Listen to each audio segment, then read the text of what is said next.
दोस्तों, एक बात एकदम सत्य है कि इंसान जब भी कोई कर्म करता है तो उस कर्म को करने के लिए वह काफ़ी बार कोशिश करता है, लेकिन उसका जब कर्म हर बार विफल हो जाता है तो एक बार ऐसा फैसला ले लेता है जिसकी वजह से उसका हंसता खेलता परिवार भी तबाह हो जाता है। और जब तक उसको होश आता है तब तक उसकी दुनिया तो काफ़ी ज़्यादा उजड़ चुकी होती है। आज की घटना में सेम ऐसा कुछ हो जाता है कि जिस वजह से एक युवती ही बेरहम तरीके से इस दुनिया को छोड़ के चली जाती है, लेकिन जब लोगों के सामने सच्चाई निकल के आता है तो इसे सुनने के बाद लोगों को अपने कानों पर कतई विश्वास भी नहीं होता है। आज की घटना में क्या था, आज की घटना में क्या हुआ, आज की घटना की आप पूरी तह तक सच्चाई जानने के लिए इस वीडियो को आप लास्ट तक जरूर देखिएगा। नमस्कार दोस्तों, मैं प्रदीप कुमार आपको इस टेढ़ी बात चैनल पे मैं स्वागत करता हूं। दोस्तों, आज की यह जो सच्ची घटना है, यह घटना सुनाने से पहले मैं आपसे एक छोटा सा रिक्वेस्ट करना चाहता हूं, क्योंकि आप अगर हमारे चैनल पर नए आए हुए और पहली बार आए हुए हैं तो एक बार जाकर आप अपने इन प्यारे हाथों से आप टेढ़ी बात चैनल को एक बार सब्सक्राइब कर दीजिए, ताकि आपकी वजह से आज इस वीडियो को ज़्यादा से ज़्यादा लोगों तक पहुंचाया जा सके। क्योंकि आज का जो वीडियो है काफ़ी इम्पोर्टेंट होने वाला है। और आज की जो घटना है, यह घटना है मध्य प्रदेश, और मध्य प्रदेश का एक ज़िला लगता है ग्वालियर है, और उसी का जनकगंज थाना लगता है, और उसी में निबाजी एक इलाका पड़ता है। मैं बात कर रहा हूँ 20 जुलाई 2022 का। तो एकदम सुबह सुबह का टाइम होता है, तो उसी बीच निबाजी गांव के जो लोग होते हैं वह काफ़ी अचंभे में पड़ जाते हैं, क्योंकि उसी गांव में एक घर से काफ़ी तेज़ चीखने चिल्लाने की आवाज़ आ रही थी। लेकिन उसी समय पुलिस की सायरन की आवाज़ आती थी। तभी गांव के जो लोग होते हैं अपने घर पे से निकल पड़ते हैं। वह सोचते हैं कि आखिर यह आज पुलिस हमारे गांव में कैसे आ गई, क्योंकि उनके गांव में ऐसा पहले कभी हुआ नहीं था। गांव के लोग काफ़ी अचंभे में रह जाते हैं और गांव की हर बात को जानने के लिए उत्सुकता दिखाने शुरू कर देते हैं। लेकिन जैसे ही अपने अपने घर से बाहर निकलते हैं, देखते हैं कि साइड में एक मकान होता है, और वह मकान होता है भावर सिंह का। उन्हीं के सामने जो होता है पुलिस जिप्सी का जमावड़ा लगा हुआ था, साथ में कुछ लोगों का भीड़ लगा हुआ था। लेकिन जो व्यक्ति सुनते हैं वह व्यक्ति उस भीड़ में शामिल हो जाते हैं। देखते हैं कि भावर सिंह की एक अपनी कुंवारी बेटी है किरण, जिसकी उम्र है लगभग वही 20 से 22 साल के बीच, जो वहीं पर ज़मीन पर एक मृत अवस्था में पड़ी हुई है। और उसी के दब देखकर सब लोग चीख चिल्ला रहे होते हैं। सामने बैठे होते हैं इधर किरण के ही अपनी माता पिता होते हैं, जो दहाड़े मारकर वहीं चीख चिल्ला रहे होते हैं। और वहीं पर एक लड़की होती है, वह लड़की होती है इधर किरण की ही अपनी मौसी की बेटी होती है, सोनिया होती है। वह भी वहीं दहाड़े मारकर चीख चिल्ला रही होती है। गांव का वह व्यक्ति देखकर काफ़ी शांत हो जाता है। लेकिन वहां पर मौके पर थाना एसपी होते हैं, वह होते हैं आलोक परिवार वहीं पर खड़े होते हैं, उस दिशा में अपनी जांच पड़ताल कर ही रहे होते हैं। तभी उस व्यक्ति को पता चल जाता है कि यह घटना जो होता है सुबह सुबह हो चुका होता है।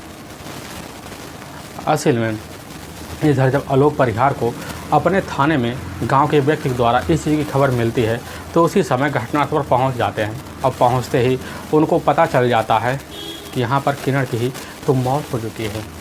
आलोक परिहार वहाँ काफ़ी लोगों से पूछताछ करते हैं और घटनास्थल पर जाते हैं तो देखते हैं किरण जो होती है ज़मीन पर एक मृत अवस्था में पड़ी होती है, लेकिन उसी के गले में एक सफ़ेद रंग का गमछा लगा हुआ होता है। अब वहाँ पर आलोक परिहार और साथ में कुछ सिपाही को पूरा यकीन हो जाता है कि किरण की जो मौत हुई है वह गमछे के सहारे से हुई है। जो भी व्यक्ति होगा इधर किरण का काफ़ी हितैषी होगा, क्योंकि देखा गया था किरण का जो कमरा होता है उसी कमरे में किचन था। तो किचन में एक खाली प्लेट पड़ा हुआ था जिसमें कुछ नमकीनें होती हैं और 2 चाय पड़े होते हैं। अब पुलिस को यकीन हो जाता है जो भी कोई होगा वह किरण का अपना कोई हितैषी होगा, क्योंकि किरण काफ़ी करीबी उसकी होगी ज़रूर।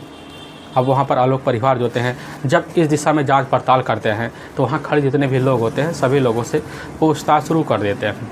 पूछताछ करने के बाद पुलिस को तो वहाँ कुछ ऐसा सुराग नहीं मिलता कि जिस वजह से उस व्यक्ति को जल्द से जल्द पकड़ा जाए। अब वहाँ पर आलोक परिहार तुरंत जो होते हैं सबसे पहले आस पड़ोस एरिया में जितने भी मकान सब पर निगरानी करते हैं। देखते हैं कि सभी मकान जो होते हैं किरण के मकान से काफ़ी सटे होते हैं। आखिर पुलिस को इतना विश्वास तो हो जाता है कि जब किरण की जब मौत हुई होगी तो उस वक्त किरण की चीख तो ज़रूर निकली होगी, लेकिन आस पड़ोस के कानों में इसकी खबर क्यों नहीं पहुंची। पुलिस समझ लेती है कि हो सकता है दरवाज़ा अंदर से बंद हो, लेकिन पुलिस जब बाहर निकल कर छानबीन करती है तो उसी समय डॉग स्क्वाड की टीम भी आ जाती है, फोरेंसिक टीम भी आ जाती है। डेड बॉडी का अच्छे से पंचनामा किया जाता है, लेकिन तभी आलोक परिहार की जो नज़र होती है वह पड़ोस के ही रहने वाले एक मकान में पड़ जाती है। देखते हैं कि छत पर जो सहारा नीचे होता है वहीं पर एक सीसीटीवी कैमरा लगा हुआ है। पुलिस की टीम जाती है, उसी सीसीटीवी फुटेज का जो कैमरा होता है उसी का जब फ़ोटो निकाला जाता है तो उसी में एक वीडियो पुलिस के सामने निकल के आ जाता है। पता चलता है कि सुबह सुबह के टाइम लगभग 5 बजे के आसपास एक व्यक्ति अपने चेहरे पर गमछा लपेटकर अंदर घुस जाता। लगभग 15 मिनट बाद जब गमछे बिना वह बाहर निकल जाता है तो पुलिस को पूरा यकीन हो जाता है कि बस करो यही व्यक्ति था जिसने किरण की बेरहम तरीके से गला दबाकर हत्या की है। अब पुलिस उसी समय उस सीसीटीवी फुटेज का जो वीडियो होता है उसको अपने पास लेती है। लेने के बाद उसी समय अब जाती है भंवर सिंह को वही वीडियो दिखा देती है, लेकिन भंवर सिंह जैसे उस वीडियो को देखते हैं तुरंत ही वहीं पर चीख पड़ते हैं। वह कहने लग जाते कि साहब यह तो हमारा ही बड़ी जो बेटी है उसी का अपना देवर है मुकुल जो होता है वह इसी धलोरिया का ही रहने वाला है। अब पुलिस जैसे आप बात सुनने के बाद अब जो होता है इधर किरण की बॉडी को अच्छे से पंचनामा करने के बाद अपने नज़दीकी सरकारी जो अस्पताल होता है उसी में पोस्टमार्टम के लिए भेजवा देती है। पुलिस की टीम वहाँ पर जितने भी खड़े सदस्य होते हैं सबसे पूछताछ शुरू कर देते हैं। अब साथ में भंवर सिंह की वहाँ पर अपनी पत्नी भी होती है, उनसे पूछताछ किया जाता है। पूछताछ करने के बाद पुलिस की टीम वहाँ पर खड़ी एक जो होती किरण की हम उम्र की लड़की होती है, वह लड़की जो होती है खुद किरण की ही अपनी ही मौसेरी जो बहन होती है उन्हीं की बड़ी बेटी होती है सोनिया। उसी समय सोनिया को अपने साथ लेती है, लेने के बाद अपने ही साथ थाने में ले जाती है। पुलिस सोनिया से पूछताछ शुरू कर दी जाती है। अब सोनिया पुलिस के सामने कहने लग जाती कि साहब हम तो कुछ दिन पहले ही अपने नाना नानी के पास आए हुए थे, उस समय मौके पर हमारी मौसी भी घर में मौजूद रहती हैं तो उनके साथ हमारा काफ़ी उठना बैठना भी होता है। रोज़ की तरह ही हमारे नाना नानी जो होते सुबह जो होता है लगभग 4 बजे ही बिना किसी के जगह वह अपने काम पे निकल जाते थे, क्योंकि अपने ही इलाके में हमारे नाना और नानी जो होते हैं नगर निगम का काम करते थे, उसीलिए रोज़ उनका आना जाना बना रहता है। लेकिन लगभग 10 बजे के आसपास ज़रूर घर पर आ जाते थे। लेकिन उसी दिन भी सुबह का टाइम जैसे ही हम उठते हैं तो देखते हैं हमारे नाना नानी तो उस समय कमरे पर होते नहीं हैं। लेकिन जैसे ही 5 बजे के आसपास टाइम होता है तो उसी बीच हमारी नींद खुलती है और खुलने के बाद हम दरवाजे पर जाते हैं और दरवाजे पर जाते ही तो दरवाजे पर किसी का खड़खड़ाहट की आवाज़ आ जाती है। आते हैं दरवाज़ा खोलते हैं, लेकिन जैसे एक पल्ला खोलते हैं तो उसी समय बाहर लगते हैं तो देखते हैं कि सामने खड़े हुए हमारी जो अपनी मौसी है किरण के ही उसकी जो अपनी बड़ी बहन यानी कि हमारी बड़ी मौसी जो होती है उन्हीं की ही अपनी खास देवर छोटा होता है मुकुल जो बाहर खड़ा होता है, वह हंस खिसला रहा है और इसी की सूचना जाकर अपने ही मौसी को देते हैं। और जैसी इसकी सूचना किरण पाती है, किरण तुरंत जो होता है उसी समय अब मुकुल को अंदर बुला लेती है। अब मुकुल के साथ बैठकर वही कुछ बातें करती है, लेकिन वह हमें इशारा करती थी हम किचन में जाते हैं, चाय नाश्ता पानी की व्यवस्था करते हैं। अपने मौसी को वही चाय नाश्ता पानी साथ में लेकर नमकीन की जो पैकेट होता है पकड़ा देते हैं। लेकिन हमारी जो मौसी होती है हमारे यानी कि मौसा को लेकर अब ड्राइंग रूम में जाकर बैठ जाती है और वहीं पर नाश्ता पानी करना शुरू कर देती है। लेकिन उस समय हम जाकर अब किचन की सफाई करना शुरू कर देते हैं। लेकिन कुछ ही मिनट बीतता है तो उसी बीच हम उठ के खड़े हो जाते हैं। लेकिन जैसे ड्राइंग रूम की तरफ जाते हैं तो देखते हैं कि जो मुकुल उस समय ड्राइंग रूम का जो दरवाज़ा है उसी समय कुंडी लगाकर मौके पर दाएं तरफ से काफ़ी तेज़ से भागना शुरू कर देता है। हमारी नज़रों से कुछ ही मिनट के बाद ओझल हो जाता है। लेकिन जैसे ही ड्राइंग रूम की तरफ हम बढ़ते हैं और कुंडी को खोलते हैं, दरवाज़ा खोलता है, देखते हैं कि ज़मीन पर पड़ी हुई हमारी अपनी मौसी होती है किरण। और जैसे ही पास पहुँचते हैं तो नाक पे हाथ लगाते हैं, देखते हैं कि सांसें बंद है। उसी समय काफ़ी घबरा जाते हैं, तुरंत ही एम्बुलेंस बुलाते हैं। एम्बुलेंस में अपनी मौसी को लेते हैं और अस्पताल ले जाते हैं। लेकिन अस्पताल में डॉक्टर जो होते हैं हमारे मौसी को उसी समय मृत घोषित कर देते हैं और इसकी सूचना सबसे पहले अपने नाना और नानी को देते हैं। नाना नानी को देने के बाद वह तुरंत ही ड्यूटी छोड़कर उसी समय उसी अस्पताल में पहुँच जाते हैं। लेकिन जब देखते हैं तो हमारे पूरे परिवार सहित वह भी रोना सोना वहीं पर शुरू कर देते हैं। लेकिन इसी की सूचना साहब हम फ़ोन करके आपको ही आपके थाने में दे देते हैं। यह बात पुलिस सुनती है। सुनने के बाद होता उधर अब सोनिया की बात पर यकीन कर लेती है कि हो ना हो या किरण का जो हत्यारा होगा खुद उसका ही अपनी बहन का जो देवर है वह मुकुल ही है। अब पुलिस जो थी उसी समय सोनिया के ही तहरीर पर अब मुकुल के ऊपर जो होता है हत्या का मुकदमा दर्ज कर लेती है और बिना किसी देरी के अब मुकुल की तलाशी करना शुरू कर देती है। पुलिस की टीम जो होती है काफ़ी खबरी लगा देती है, मुखबिर लगा दी उसकी तलाशी करते करते, लेकिन मौके पर तो वह अपने घर पर होता नहीं, इसीलिए पुलिस की टीम मुखबिर लगा देती है। लेकिन मुखबिर की जो मेहनत होती है जल्द से जल्द रंग भी लाती है कि शाम के टाइम में मुरैना जो स्टेशन है उसी स्टेशन पर अब जाकर मुकुल एक झोले सहित लेकर खड़ा हुआ है। अब पुलिस की टीम जैसे ही खबरी के द्वारा खबर पाती है बिना देर किए अब मुकुल को वहीं स्टेशन से धर दबोचती है, उसको थाने ले आती है। और जब थाने ले आती है उसी के सामने तुरंत वही CCTV फुटेज जो होता है वीडियो निकाल कर दिखा देती है और साथ में उसी का जो गमछा होता है सफ़ेद वाला उसके सामने जब रख देती है बिना किसी देरी के मुकुल जो होता है पुलिस के सामने एकदम फूला फूला घिनौना हो जाता है। अब बिना देर किए पुलिस के सामने जो होता है टूट जाता है। लेकिन पुलिस के सामने जो दिल फेंक आशिकी वाला जो कहानी रखता है और जो सच्चाई रखता है, इससे सुनने के बाद लोगों को अपने कानों पर कतई यकीन भी नहीं होता।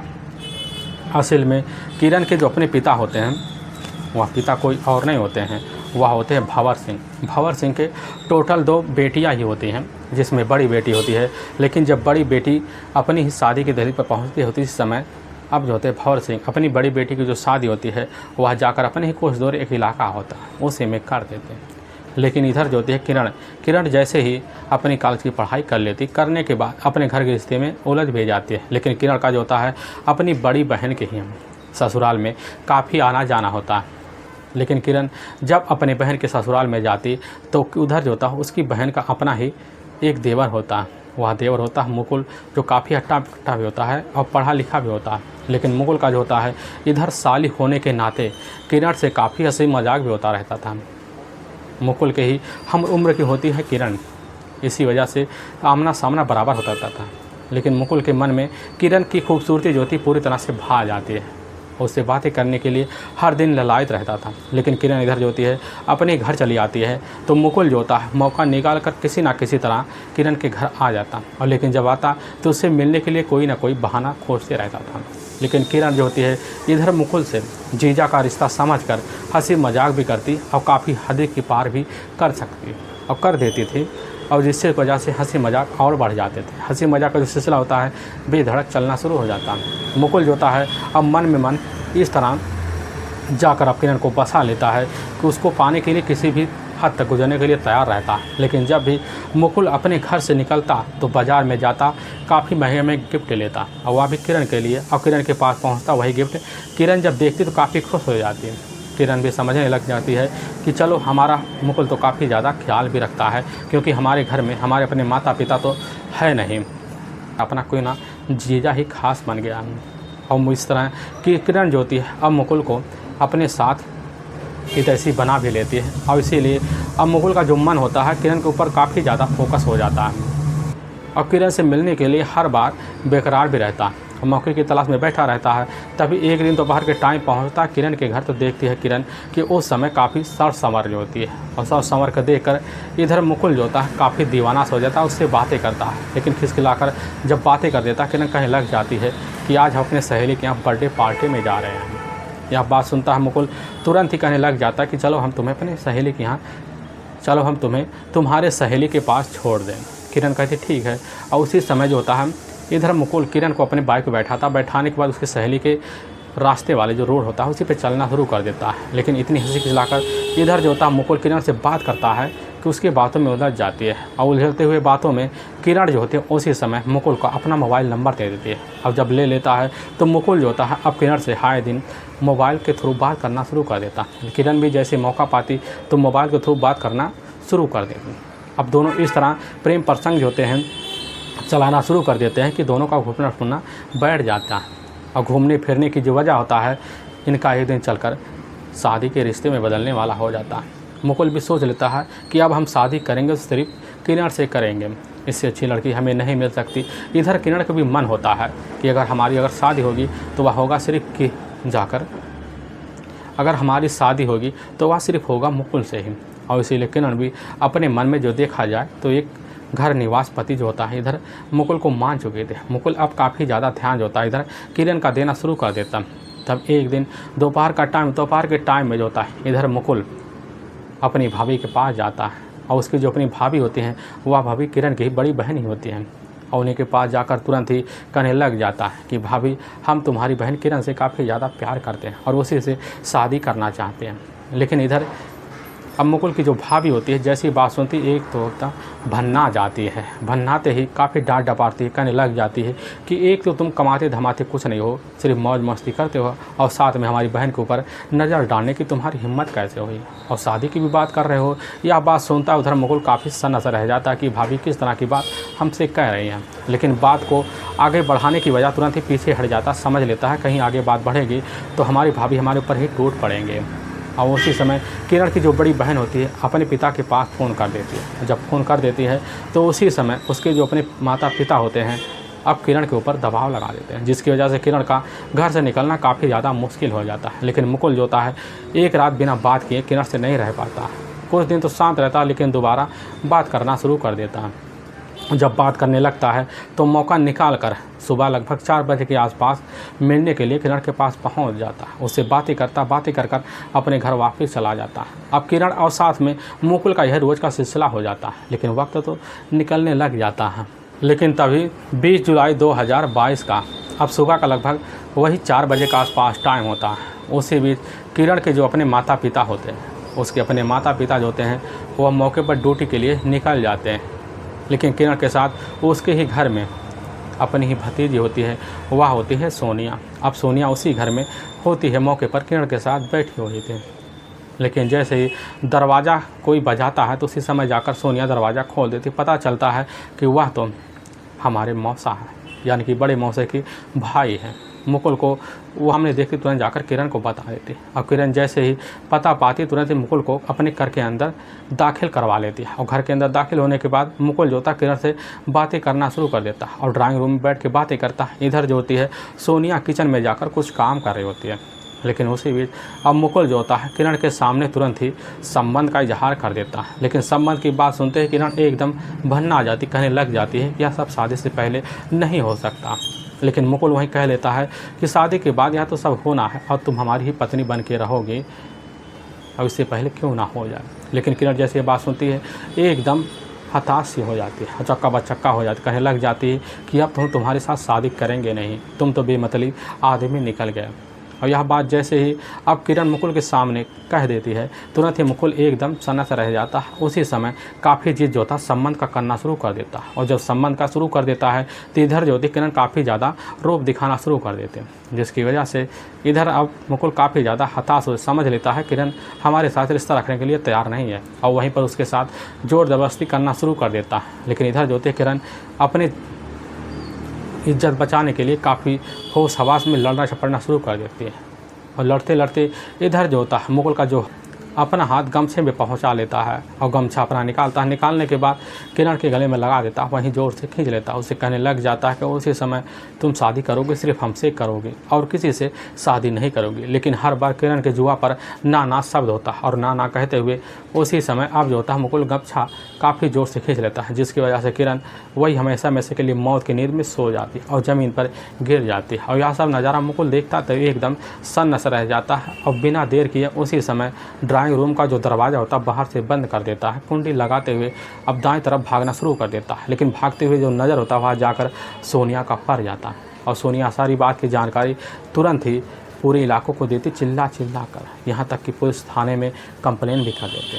लेकिन वाकई में दोस्तों पुलिस के सामने जब यह सच्चाई जो होता है इधर जो होता है मुकुल के इधर पे निकल आता है तो पुलिस की टीम जो होती है बिना देर किए पुलिस उसी समय मुकुल को अपने हिरासत में लेकर जाती है, वहाँ के ही कोर्ट में पेश कर देती है और कोर्ट मुकुल के ऊपर काफ़ी गंभीर धारा मुकदमा दर्ज करके ले जाकर हमेशा हमेशा के लिए जेल के सलाखों के पीछे डाल देते हैं। दोस्तों हमें इस घटना का सुनाने का उद्देश्य किसी को परेशान करना नहीं है और ना ही किसी के दिल को ठेस पहुँचाना है, बल्कि आप यह बताना है कि आप जहाँ भी रहें आप सावधान और सतर्क जरूर रहे। दोस्तों फिर मिलेंगे नेक्स्ट वीडियो लेकर, तब तक के लिए जय हिंद और जय भारत।